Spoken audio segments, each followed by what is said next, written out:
Vayan colocándose el chaleco porque lo que está por venir es pura acción. Hoy nos adentramos en un brutal enfrentamiento en Tapachula, Chiapas, donde el cártel Jalisco Nueva Generación, CJNG, desató un infierno de plomo contra las fuerzas del orden. Hay balazos por todos lados, persecuciones de infarto y estrategias dignas de una película de guerra. Si le temen a la acción, es mejor que den un paso atrás porque aquí solo hay fuego cruzado y caos total. Pero antes de meternos de lleno en este episodio de Guerra Urbana, vamos a poner las cosas en contexto. Hablemos de Tapachula, una ciudad con historia, violencia y una geografía que la ha convertido en un punto clave para el crimen organizado. Tapachula, tierra de comercio y narcotráfico. Tapachula, conocida como la Perla del Soconusco, es una ciudad que limita con Guatemala. Es un punto crucial para el comercio, la migración y, lamentablemente, para el narcotráfico. Durante décadas, esta región ha sido disputada por diversos grupos criminales que buscan controlar las rutas de contrabando y drogas hacia Centroamérica y Estados Unidos. El CJNG, el Cártel de Sinaloa y otras organizaciones criminales han utilizado Tapachula como un campo de batalla. La frontera porosa facilita el tráfico de armas, drogas y personas, convirtiendo la región en un verdadero polvorín. La llamada anónima que desató el caos. El 28 de noviembre de 2023, una llamada anónima llegó a la central de la Policía Estatal. Hay un grupo de hombres armados en una bodega cerca de Viva México. Se ven bien preparados, dijo una voz nerviosa antes de colgar. El reporte no fue tomado a la ligera. En menos de 30 minutos, un convoy compuesto por elementos del Ejército Mexicano, la Guardia Nacional, la Armada de México, la Policía de Investigación y la Policía Estatal se movilizó hacia el punto indicado. Nadie imaginaba la pesadilla que estaba a punto de desatarse. Un infierno de plomo. Al llegar a la bodega, los agentes apenas tuvieron tiempo de reaccionar. Desde las azoteas y esquinas, una lluvia de balas comenzó a impactar contra los vehículos blindados. Los sicarios del CJNG no estaban improvisando, estaban preparados. El fuego cruzado fue brutal. En los primeros 5 minutos, 2 agentes ya estaban heridos.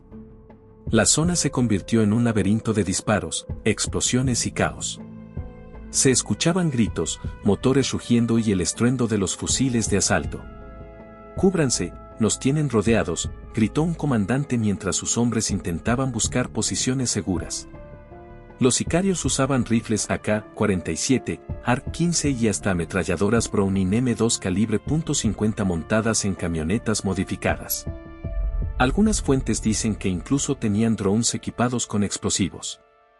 La estrategia era clara, querían mantener a las fuerzas del orden atrapadas en una trampa mortal. La resistencia de los civiles, la guerra en casa. El horror que se vivió en Tapachula no solo fue sufrido por las fuerzas del orden. Los civiles, atrapados en la violencia sin tener ninguna participación, vieron cómo sus calles se transformaban en un campo de batalla. Muchas familias que vivían en las cercanías de la bodega, donde comenzó el enfrentamiento, buscaron refugio en las iglesias, escuelas y centros comunitarios. Sin embargo, en muchos casos, esos refugios no estaban preparados para albergar a tantas personas y, además, el miedo a los cárteles les impedía buscar ayuda fuera de su círculo cercano. María José, una residente de Tapachula, recuerda el momento exacto en que los disparos comenzaron. Estábamos en casa, mi esposo y yo, con nuestros hijos. De repente escuchamos la ráfaga de disparos.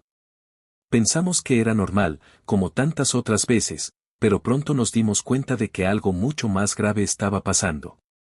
Las balas pasaban a unos metros de nuestras ventanas. A pesar del esfuerzo de los militares y las autoridades locales por evacuar a los civiles, muchos de ellos quedaron atrapados en sus hogares durante varias horas, temblando no solo por los disparos, sino también por el miedo a las represalias de los sicarios si intentaban escapar o pedir ayuda. Pero los uniformados no se quedaron de brazos cruzados. En cuanto pudieron organizarse, contraatacaron con francotiradores apostados en edificios cercanos. La Guardia Nacional desplegó drones para identificar las posiciones enemigas y, con apoyo de helicópteros, lograron romper parcialmente el cerco. Uno de los momentos más tensos ocurrió cuando un grupo de sicarios intentó escapar en un convoy de 3 camionetas blindadas. La persecución duró casi 2 horas, con disparos constantes y maniobras peligrosas a través de calles angostas y carreteras secundarias. Al final, los delincuentes fueron interceptados y sometidos tras una violenta confrontación. Los sicarios del CJNG no son solo criminales, son soldados de una guerra de territorio y poder. Para entender cómo operan y por qué son tan efectivos, es necesario analizar la psicología que los motiva y las tácticas que emplean. A lo largo del enfrentamiento, varios agentes de la ley que sobrevivieron al ataque mencionaron algo crucial: los sicarios no reaccionaron de forma desordenada, sino meticulosamente calculada. Uno de los sobrevivientes, un comandante de la policía estatal que pidió mantenerse en el anonimato, explicó: lo que más me sorprendió de este grupo en particular fue su disciplina. No era como las típicas bandas que atacan por instinto. Estaban organizados, conocían perfectamente el terreno y tenían un objetivo claro: desestabilizar nuestra presencia en la zona. Los sicarios del CJNG han sido entrenados para operar bajo presión. Su líder, Nemesio Ceguera Cervantes, mejor conocido como el Mencho, ha sido un artífice de la guerra psicológica, enseñando a sus hombres a sembrar el terror y la confusión a través de la violencia. Cada enfrentamiento, cada ataque, es un mensaje para aquellos que osen desafiar su poder. El enfrentamiento dejó un saldo trágico. Un agente de la Policía de Investigación, adscrito al grupo antisecuestro, y un soldado del ejército mexicano perdieron la vida en el cumplimiento de su deber. 6 personas resultaron heridas y fueron trasladadas de emergencia al hospital del IMSS por paramédicos de la Cruz Roja y Protección Civil. Por otro lado, 12 sicarios fueron detenidos. Durante los interrogatorios iniciales, varios de ellos admitieron que el CJNG ha estado operando en Chiapas bajo un nuevo nombre: el Cártel de Chiapas y Guatemala, CCYG, una supuesta franquicia que solo buscaba despistar a las autoridades. El ataque en Tapachula no pasó desapercibido en las altas esferas del poder. El gobierno local, en conjunto con el gobierno federal, comenzó a recibir críticas por la falta de preparación ante la creciente amenaza del crimen organizado en la región. Los funcionarios locales, en un primer momento, negaron cualquier tipo de control por parte del crimen en Tapachula, pero la realidad era otra. La operación del CJNG en la región ya era conocida por diversos informes de inteligencia. En las semanas posteriores al enfrentamiento, varios funcionarios de la Secretaría de Seguridad Pública Estatal tuvieron que rendir cuentas. El gobernador de Chiapas, quien había sido criticado por su tardía intervención, aseguró que se tomarían medidas más contundentes para reforzar la seguridad en la zona. Sin embargo, las promesas no bastaban para calmar a la población. Se ha reportado que el CJNG ha comenzado a utilizar tecnología avanzada para sus operaciones. Aparte de las armas de fuego convencionales, los sicarios ahora emplean drones para lanzar explosivos caseros sobre posiciones enemigas. Este método, que previamente se había utilizado en zonas como Michoacán, parece haberse expandido a otras regiones, incluyendo Tapachula. Durante el enfrentamiento, varios de los oficiales mencionaron haber visto drones sobrevolando el área antes de que las explosiones estallaran a su alrededor. Este uso de tecnología ha elevado el nivel de peligro y sofisticación en los enfrentamientos. Los drones no solo permiten a los criminales identificar las posiciones de las fuerzas de seguridad, sino que también pueden causar estragos con explosivos que no se pueden predecir o interceptar fácilmente. Los tanques del CJNG. Otro elemento clave de la violencia en Tapachula fue el uso de vehículos modificados. Los sicarios del CJNG han equipado camionetas y camiones con blindaje artesanal, creando verdaderos tanques capaces de resistir impactos de alto calibre. Durante la persecución que ocurrió tras el intento de fuga de los sicarios, estos vehículos blindados demostraron ser una auténtica pesadilla para los oficiales. En Tapachula, los vehículos blindados utilizados por los sicarios no solo fueron efectivos en las persecuciones, sino que mostraron la enorme capacidad de adaptación y resistencia que han adquirido los grupos criminales. El uso de estos vehículos también subraya la enorme inversión que los cárteles están haciendo en su infraestructura militar. Mientras que el ejército mexicano y las fuerzas locales están limitados a sus vehículos blindados estándar, los sicarios cuentan con maquinaria adaptada específicamente para la guerra urbana, lo que les da una ventaja en situaciones como estas. Aunque la balacera inicial duró cerca de 3 horas, la operación completa, que incluyó persecuciones y aseguramientos de vehículos, se extendió por más de 10 horas. Lo que comenzó como un tiroteo aislado rápidamente se transformó en un conflicto prolongado que involucró a varios cuerpos de seguridad. Las fuerzas del orden, a pesar de estar mejor preparadas, tuvieron que lidiar con el desafío de un enemigo bien entrenado y determinado a no ceder terreno.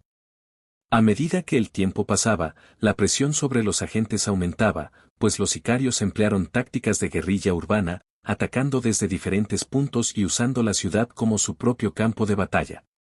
En los días posteriores al enfrentamiento, se descubrió que las fuerzas de seguridad de la región no estaban exentas de infiltraciones. En Comitán, Chiapas, por ejemplo, se reveló que 92 policías municipales estaban coludidos con el crimen organizado. Este tipo de infiltración es un desafío gigantesco para el gobierno y muestra cómo las organizaciones criminales no solo luchan por el control de las calles, sino también por el control de las instituciones que deberían proteger a la ciudadanía. La falta de confianza en las autoridades es un tema recurrente en Chiapas, y no es el único estado afectado por este tipo de infiltraciones. Durante años, las estructuras del crimen organizado han ganado terreno en las instituciones, lo que dificulta aún más la lucha contra el narcotráfico y la violencia. El reto del gobierno: reestructuración y combate al crimen organizado. Tras el violento enfrentamiento, el gobierno federal y local se vieron obligados a reevaluar su estrategia de combate contra el crimen organizado. Las autoridades reconocieron que la estrategia de solo enfrentamiento directo ya no era suficiente, especialmente en regiones tan vulnerables como Tapachula. Había que redefinir la lucha, considerando también el aspecto social y de fortalecimiento institucional. A medida que las fuerzas federales se comprometieron a reforzar la seguridad en Tapachula y otras regiones del estado, también comenzaron a surgir nuevas medidas de control y vigilancia. Sin embargo, la pregunta seguía siendo la misma: ¿cómo frenar la creciente violencia cuando el crimen se infiltra en todos los niveles del poder? Los informes de infiltración en las fuerzas de seguridad fueron solo la punta del iceberg. Según fuentes cercanas al caso, las autoridades federales ya tenían conocimiento de algunas relaciones entre agentes y grupos criminales desde años anteriores, pero la magnitud de las redes de corrupción era mucho mayor de lo que se había anticipado. Este tipo de infiltración no es un fenómeno aislado en Tapachula. Se ha detectado en otras partes del país, donde los cárteles han logrado controlar áreas estratégicas a través de sus nexos con policías y funcionarios locales. La limpieza de las instituciones de seguridad es, por tanto, una de las mayores prioridades del gobierno, aunque también es uno de los desafíos más grandes en el combate contra el narcotráfico. Lamentablemente, el enfrentamiento dejó un saldo trágico. Un agente de la Policía de Investigación, adscrito al grupo antisecuestro, y un soldado del ejército mexicano perdieron la vida en el cumplimiento de su deber. 6 personas resultaron heridas y fueron trasladadas de emergencia al hospital del IMSS por paramédicos de la Cruz Roja y Protección Civil. Por otro lado, 12 sicarios fueron detenidos. Durante los interrogatorios iniciales, varios de ellos admitieron que el CJNG ha estado operando en Chiapas bajo un nuevo nombre, el Cártel de Chiapas y Guatemala, CCYG, una supuesta franquicia que solo buscaba despistar a las autoridades. Lo que ocurrió en Tapachula es solo una muestra de la cruda realidad que se vive en muchas partes de México. La guerra contra el narcotráfico no es solo una lucha de fuerzas, sino también una batalla por el control de las instituciones, el territorio y la mente de las personas. El CJNG, al igual que otros cárteles, ha demostrado ser cada vez más sofisticado, utilizando tecnología avanzada, vehículos blindados y tácticas de guerra para enfrentar a las autoridades. Pero también han dejado en claro que el control de la región no es solo una cuestión de poder militar, sino también de influencia política y social.